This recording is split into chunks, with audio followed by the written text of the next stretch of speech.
हे तुमचं आयुष्य आहे, ते कसं जगायला हवं हे दुसऱ्यांना ठरवू देऊ नका. नमस्कार मित्रांनो. कित्येक लोक हा विचार नक्कीच करत असतील की मी कोण आहे, मी काय करू शकतो आणि मी काय नाही करू शकत. जेव्हा जेव्हा हा प्रश्न समोर येत असेल तेव्हा तेव्हा आठवत असतील छत्रपती शिवाजी महाराज, अल्बर्ट आइन्स्टाईन, सचिन तेंडुलकर, लता मंगेशकर. ही सुद्धा माझ्यासारखीच माणसं आहेत. मग माझ्यामध्ये आणि त्यांच्यामध्ये असा फरक आहे तरी काय? असे अनेक प्रश्न दिवसेंदिवस वर्षानुवर्ष डोक्यात फिरत असतात. 2 पाय 2 हात, माझ्यासारखेच डोळे नाक कान असणारा हा माणूस जगावर अधिराज्य गाजवू शकतो, मग मी का नाही? संपूर्ण आयुष्यात तुम्हाला हा प्रश्न जर पडला असेल तर ही गोष्ट फक्त तुमच्यासाठी आहे. तुम्ही कोण आहात, तुम्ही काय करू शकता, अशा अनेक प्रश्नांची उत्तरं या गोष्टीत आपण पाहणार आहोत. चला तर मग पाहूया आजच्या गोष्टी. गोष्ट आवडली तर आपल्या गेहभरारी चॅनलला सबस्क्राईब करा, सोबतच बेल आयकॉन प्रेस करायला अजिबात विसरू नका, म्हणजे नवनवीन अपडेट्स तुम्हाला मिळत राहतील. एकेकाळी डोंगराच्या कडेला एक गरुड राहत होता.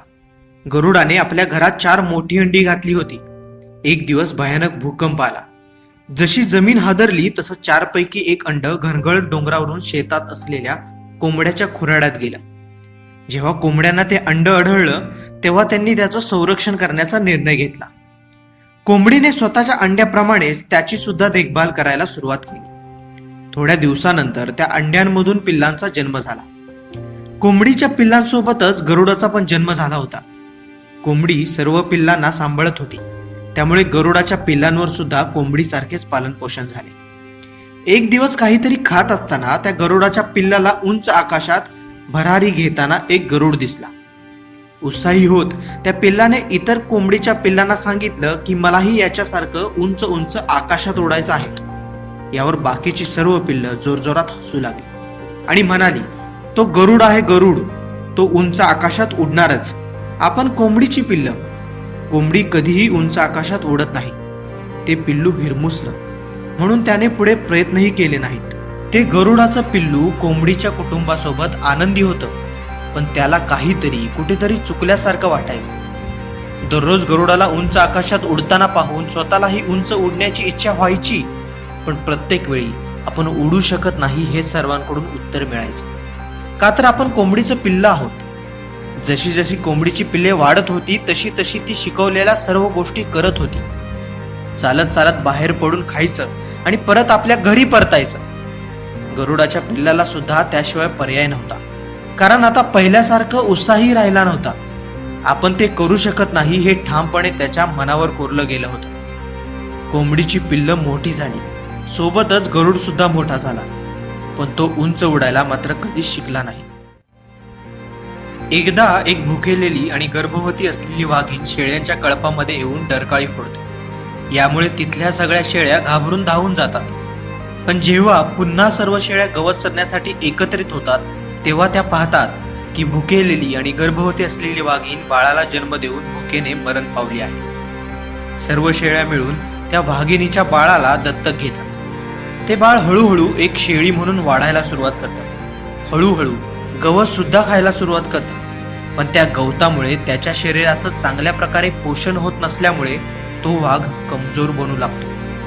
खूप दिवसानंतर जेव्हा शेळ्या कळप करून एका जागेवर चरत असतात तेव्हा एक मोठा वाघ त्या कळपावर झडप घालतो. मोठा वाघ त्या छोट्या वाघाला शेळ्यांसोबत पाहून आश्चर्यचकित होतो. जेव्हा मोठा वाघ त्या लहान वाघाला या गोष्टीबद्दल विचारतो तेव्हा तो शेळीसारखा आवाज काढतो. आता मात्र मोठा वाघ छोट्या वाघाभोवती गोलगोल फिरू लागतो. हे चालू असताना तो छोटा वाघ मात्र गवत खाण्यात मग्न असतो. मोठा वाघ त्या लहान वाघाला घेऊन नदीच्या किनारी जातो. छोट्या वाघाला स्वतःचा चेहरा पाण्यामध्ये बघण्यास सांगतो आणि म्हणतो, हे बघ, तू माझ्यासारखा दिसत आहेस. तू शेळी नाहीयेस, तू माझ्यासारखा वाघ आहेस, वाघ. आणि वाघ गवत नाही खात, शिकार करून मांस खातो. यावर छोटा वाघ म्हणतो, नाही नाही, मी तर शाकाहारी आहे. यावर रागात मोठा वाघ त्याला मांस खाण्यासाठी जबरदस्ती करतो. रक्ताने लथपथ मांस जेव्हा त्या वाघाच्या तोंडाला लागतं तेव्हा तो उत्स्फूर्तपणे वाघासारखी डरकाळी फोडतो. यावर मोठा वाघ हसत म्हणतो, जा आता, आणि जे वाघ करतो ना त्या गोष्टी करायला सुरुवात कर. कारण आता तुला माहीतच आहे की तू कोण आहेस. या दोन्ही गोष्टींमध्ये दोन वेगवेगळी व्यक्तिमत्व आहेत. एक, ज्याला आयुष्यभर स्वतःमध्ये असलेल्या सामर्थ्याचा अंदाजच येत नाही, किंवा असं म्हटलं तरी चालेल, आजूबाजूचे ते येऊ देत नाहीत.